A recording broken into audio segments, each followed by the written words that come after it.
జగన్లా తప్పులు చేసి ఆస్తులు సంపాదించాల్సిన అవసరం తమకు లేదన్నారు టీడీపీ నేత లోకేష్.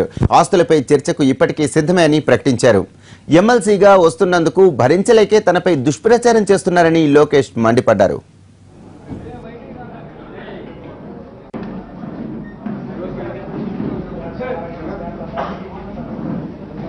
₹10 షేర్లు 1400 రూపాయలు అమ్ముకున్నారు. జగతి పబ్లికేషన్స్ ఏమి, ఇందిరా టెలివిజన్ ఏమి, భారతీ సిమెంట్స్ ఏమి, అంటే కమర్షియల్ ప్రొడక్షన్ రాకుండా ముందల 12 నెలల్లో ₹10 షేర్లు 1400 రూపాయలు వెళ్ళింది. హెరిటేజ్ షేర్కి ఎన్ని సంవత్సరాలు పెట్టింది? 20 సంవత్సరాలు. దాని గురించి ఎందుకు మీరు మాట్లాడరు?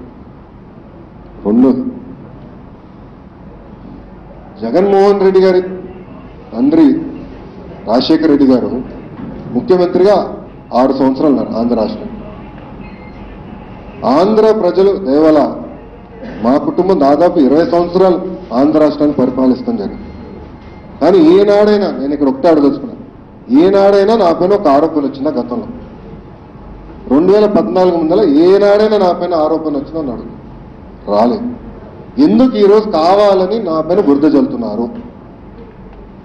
ఏం తప్పు చేయని నా పైన ఎందుకు మీరు బురద జల్లుతున్నారు? దయచేసి మీరు చెప్పాల్సిన అవసరం ఉంది. నేను గత 2 సంవత్సరాల నుంచి ఆస్తులు నేను ప్రకటిస్తున్నాను. నేను ఆ రోజు డిమాండ్ చేశాను, మీరు నిరూపించండి, చర్చకి జగన్మోహన్ రెడ్డి గారు రమ్మనండి, నేను సిద్ధంగా ఉన్నా, ఆయన ఆస్తులు ఏంటో చర్చిద్దాం, నా ఆస్తులు ఏంటో చర్చిద్దాం ఆ రోజు కూడా చెప్తున్నాను. కానీ రాలేదు. 23 420 కేసులు ఉన్నాయి జగన్మోహన్ రెడ్డి గారి పైన. 23 12 ఛార్జ్ షీట్లు ఆయన A1 ముద్దాయి. 12 ఛార్జ్ షీట్లు 16 నెలలు జైలుకి వెళ్ళారు. ఆయన వల్ల 6 IAS ఆఫీసర్లు జైలుకి వెళ్ళారు. 2 పారిశ్రామికవేత్తలు జైలుకి వెళ్ళారు. అలాంటి వ్యక్తి ఓన్ చేసే పేపర్ నా పైన మాట్లాడతాం ఎంత దౌర్భాగ్యం. దయచేసి ప్రజలందరూ ఒక్కసారి ఆలోచించాలని నేను మిమ్మల్ని అందరూ. ఒక తప్పును పదే పదే చెప్పి దాన్ని నిజం చేద్దామని వైసీపీ ప్రయత్నిస్తోందని ఆరోపించారు నారా లోకేష్. ప్రతి విషయంలోనూ నిజాయితీగా ముందుకు వెళుతున్న కుటుంబం తమదని గుర్తు చేశారు.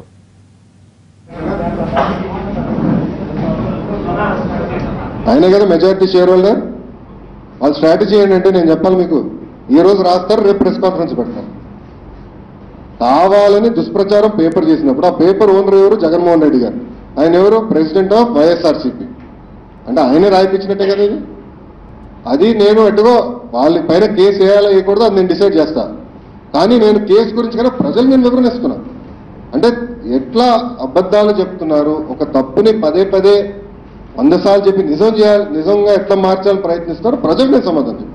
I'm accountable to my people. ప్రజలకు నేను సమాధానం చెప్తున్నాను. జగన్మోహన్ రెడ్డి గారు చెప్పట్లేదు, సాక్షికి చెప్పండి, తప్పేం లేదు కదా. 10,000 మందికి నేను వివరణ ఇవ్వాలి, పర్వాలేదు. ఎందుకంటే ఒక్క నిమిషం గురుగారు, ఈరోజు సాక్షి పేపర్ వల్లనే జగన్మోహన్ రెడ్డి గారు జైలుకి వెళ్ళారు. అది గుర్తుపెట్టుకోవాలి మనం. మా ఇంటర్నల్ సర్వీస్ నాకు తెలుసు ఎక్కడ అది రాలేదు. సాక్షి పేపర్ టీడీపీ వాళ్ళ పబ్లిసిటీ రాలేదు జగన్మోహన్ రెడ్డి గారికి. ఆయన ఎన్నికల్లో ఎట్లా పరాజయం అవుతారో మీరే చూస్తారు. 2019లో కూడా దానికి ఎలాంటి సందేహం లేదు. సాక్షి పేపరు, సాక్షి ఛానళ్ళు, భారతీ సిమెంట్స్ వల్లనే ఈరోజు ఆయన జైలుకి వెళ్ళడం జరిగింది. సో దానికి ఎలాంటి సందేహం అవసరం లేదు మీకు. పాపులారిటీ కాదు గురుగారు, ఒక తప్పు అబద్ధం చెప్తుంటే వివరణ ఇవ్వాలి కదా ప్రజలకి. మేము ఏనాడు చంద్రబాబు నాయుడు గారు వ్యవసాయం దండగాని ఏనాడైనా చెప్పారా? నేను మిమ్మల్ని అందరూ అడుగుతున్నా. వీడియో ఉందా మీ దగ్గర? పేపర్ క్లిప్పింగ్ ఉందా మీ దగ్గర? చంద్రబాబు నాయుడు గారు ఏనాడు చెప్పలేదు. కానీ వ్యవసాయ కుటుంబం నుంచి వచ్చిన వ్యక్తి, మేము కూడా పాలు కూరగాయలు అమ్ముకుని బతికే కుటుంబం ఈ రోజున. మేము కూడా వ్యవసాయం డిపెండ్ అని ఏమైనా చెప్తారండి ఆయన. కానీ కాంగ్రెస్ నాయకులు ఆ రోజు ఏం చేశారు? పదే పదే ఒక అబద్ధాన్ని 20 సార్లు చెప్పి నిజం చేపించారు. ప్రజలకే సందేహం వచ్చింది, ఓ చెప్పారేమో నాకు సందేహం తీసుకొచ్చారు. అందుకే వివరణ ఇవ్వాల్సిన అవసరం మా పైన ఉంది ఈరోజు. లేదంటే ఇట్లనే చెప్తారు, లోకేష్ చూడు ముఖ్యమంత్రి కొడుకయ్యాడు, అందుకే 5 నెలలు 23 రెట్లు పెరిగిపోయినాయి. చూశారు కదా ఈరోజు పేపర్ చదివితే ఎవరికైనా డౌట్ వస్తుంది. ఎంత అన్యాయం, వివరణ ఇవ్వాల్సిన అవసరం నా పైన. అందుకే నేను ఈరోజు ప్రజల ముందరికి వస్తాం జరిగింది. ఉంటే అందుకే అంటున్నాను కదా, ఆయన కూడా ప్రకటించాలి. 3 సంవత్సరాలు అయింది, ఆయన ఇంకా ప్రకటించలేదు. అది నేను ఎటుగా హౌస్కి వెళ్ళినా స్పీకర్ గారితో మాట్లాడతా. హౌస్లో అడుగు పెట్టినా నేను స్పీకర్ గారితో డిస్కస్ చేస్తాను. ఎందుకంటే ఇది చాలా సీరియస్గా